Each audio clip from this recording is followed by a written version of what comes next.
एक बहन से बात आई, फ़ोन आया था उसका, तो वो कहने लगे कि साहब हम वेद ज्ञान तो करते हैं, समझ में आया, सब समझते हैं, लेकिन भोजन जो है वो करते बैठते सारी क्रियाएं करते तो अपने ही दिखते हैं। भोजन करते हुए, भोजन बनाते हुए, घर गृहस्थी काम करते हुए, वे तो सब अपने ही करते हैं। अपन नहीं करते तो कौन करता है? और अपन तो कहते हैं कि अपन उसके करता नहीं है, और सामने तो दिखता है कि अपन करता है। तो अच्छा को बताओ देवेंद्र जी, ऐसा क्यों लगता है कि अपन करता है? क्या प्रश्न पूछा मैंने? आपको ऐसा क्यों लगता है कि भोजन की क्रिया, भोजन बनाने की क्रिया मैं करता हूँ? ये जो प्रवचन हो रहा है ये कौन कर रहा है? बोलो। हाँ, साक्षात दिख रहा है कि आप कर रहे हो। ये मैं कर रहा हूँ ऐसा क्यों दिखता है, और मैं कर रहा हूँ ऐसा मुझे क्यों दिखता है? नहीं, कर्ता बुद्धि तो है ही है, तत्व निर्णय सही नहीं है, बराबर है, ये सब बातें सही है। मैं जो बता रहा हूँ वो सुनो। मैंने कल परसों थोड़ा सा बताया था, जहाँ से ये बात बोली जा रही है वहाँ तुम्हारी नज़र नहीं है, और जहाँ तुम्हारी नज़र है वहाँ ये बात बोली नहीं जा सकती। हरी समझ में कि नहीं? अभी फिर समझो। तुम्हें लगता है कि मैं प्रवचन कर रहा हूँ, लेकिन मैं माने कौन? तुम्हें लग रहा है कि मैं प्रवचन कर रहा हूँ, तो मैं माने कौन? तुमने जब मुझे इस पर्याय में तन्मय करके देखा, जब तुमने विवेक कुमार मुझे देखा, तो प्रवचन वास्तव में विवेक कुमार कर ही रहा है, इसमें क्या बात है। लेकिन वहाँ विवेक कुमार, जहाँ मैं प्रवचन नहीं कर रहा, उसका अर्थ तो त्रिकाली ध्रुव है। अब त्रिकाली ध्रुव प्रवचन कर रहा है क्या? अब बताओ, वो जो अंदर आत्मा ज्ञाता दृष्टा स्वभाव वाला है वो प्रवचन कर रहा है कि प्रवचन को जान रहा है? तो अगर उस जानने वाले पर नजर होगी तो तुम्हें अपने आप समझ में आएगा कि प्रवचन करने वाला कोई और है। यही सबसे बड़ी गड़बड़ है। भोजन किसने बनाया?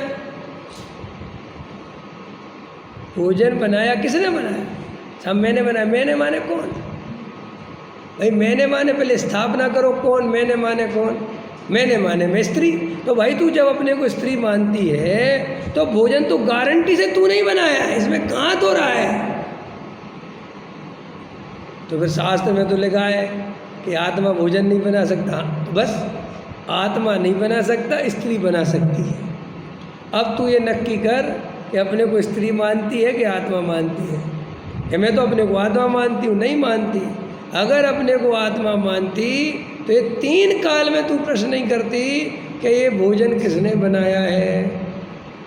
जब तुम अपने को स्त्री मानती हो तो तुम्हें एक गारंटी से फील आता है कि ये भोजन तो मैंने ही बनाया है, और समय सार कह रहा है कि आत्मा भोजन। तो तुमने भैया अपने को आत्मा माना कहाँ है? प्रॉब्लम समझ में आई? Basic problem. तुम दिन भर आज ध्रुव पर दृष्टि रखो, अगर तुम्हें कहीं कर्तापन भाषित हो जाए तो जो कहो वो मैं हार जाऊंगा। हाँ, ध्रुव मतलब अंदर में जो एक ज्ञायक भाव है, ज्ञाता दृष्टा है, जो प्रति समय केवल और केवल जानता है।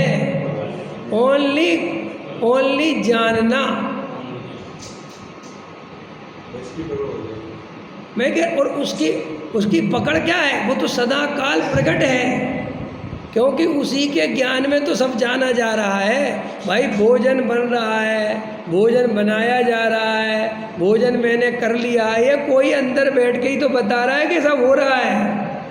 अगर वो नहीं होता तो मैंने भोजन कर लिया, ये बताता कौन? अब बस आपको ये वेद ज्ञान समझ में आ जाए तो सारी समस्या सॉल्व हो जाए। अब हमारी नज़र तो रहती है पर्याय पर, बातें सुनते हैं द्रव्य की और प्रश्न करते हैं पर्याय के, और घटित करना चाहते हैं द्रव्य पे। वो सब गड़बड़ घोटाला होता रहता है। इसलिए अपन को कोई समझ में नहीं आता कि बात तो सही है। और ये देखो, ये तो आपको मैंने सिर्फ शरीर का बताया, अब आगे चलो। फिर उस बहन ने पूछा, पंडित जी ये बात तो सही है, अपन भोजन नहीं करते क्योंकि वो तो शरीर करता है, लेकिन भोजन करने का राग तो अपन करते हैं। ये भी लोगों के दिमाग में देख लेना, अगर आदमी ये पहली वाली बात पचा लेता है कि ये बात तो सही है, आत्मा शरीर भोजन करता है, आत्मा कोई भोजन नहीं करता, जड़ की क्रिया आत्मा कर ही नहीं सकता, ये तो आदमी पचा लेता है। लेकिन आदमी फिर आगे का जो स्टेप है कि भाई साहब मैं भोजन तो नहीं करता, लेकिन भोजन करने का राग तो मैं ही करता हूँ। और ये बात तो जगत में 100% लोग मानते हैं और तुम भी मानते हो कि ये बात तो है। अब मैं अगर ये कहता हूँ कि वो राग भी तुम नहीं करते, तो फिर तुम कहोगे कि फिर आत्मा को सजा किस बात की मिलती है जब राग भी नहीं करता। तो सीधा सा खड़े थे भाई, अगर आत्मा ने राग भी नहीं करा तो फिर आत्मा को कर्म बंधन क्यों हुआ? इसलिए कर्म बंधन हुआ कि उसने अपने को राग वाला शरीर वाला माना और उसका कर्ता भोक्ता माना। राग के कारण कर्म बंधन नहीं हुआ, राग में एकत्व बुद्धि के कारण कर्म बंध हुआ है। फिर आप कहोगे कि सम्यक दृष्टि को राग होता है तो उसे बंद होता है कि नहीं? नहीं होता, रियल में नहीं होता। आप क्या बात करते थे? होता है, अरे भैया वो बहुत ना के बराबर होता है, वो कोई बंध नहीं है। वो असली बंध तो मिथ्यात्व से ही होता है, मान्यता से ही होता है। देखो इस बात की क्या निशानी है? इस बात की ये निशानी है कि भरत जी को इतना राग था फिर भी अंतर मुहूर्त में केवल ज्ञान हो गया। कहाँ उनको कर्म बंधन था? समझ में आया? और चौथे गुण स्थान वाले को अगर कितने ही राग बना रहे तो भी चौथे गुण स्थान में बस रहे तो वो मर के कभी कुगति में नहीं जाता। तो इससे पता चलता है ना उसे बंद हुआ ही कहाँ। अच्छा एक बात बताओ, आप लोगों से पूछता हूँ, कोई जीव लगातार सम्यक दृष्टि बना रहे, क्योंकि सम्यक दृष्टि बना रहे बस मिथ्या दृष्टि नहीं हो, तो वो कुगति में जा सकता है? उसे कोई दुख तकलीफ हो सकती है? कुछ होता ही नहीं। और सुनो, 2-4 भाव में मोक्ष चला जाता है। तो इसका मतलब असली संसार का कारण तो मिथ्यात्व था, क्योंकि मिथ्या दृष्टि जीव कितने ही त्याग तपस्या करे, साधु बन जाए, खूब व्रत अंगीकार करे, तो भी आचार्य कहते हैं कि इसको सम्यक दर्शन नहीं है, तो इसके कोई संसार का अंत होने वाला नहीं। तो अनंत संसार का कारण ही मिथ्यात्व है। अब अपन अपने आप को देख लो, और मिथ्यात्व है क्या?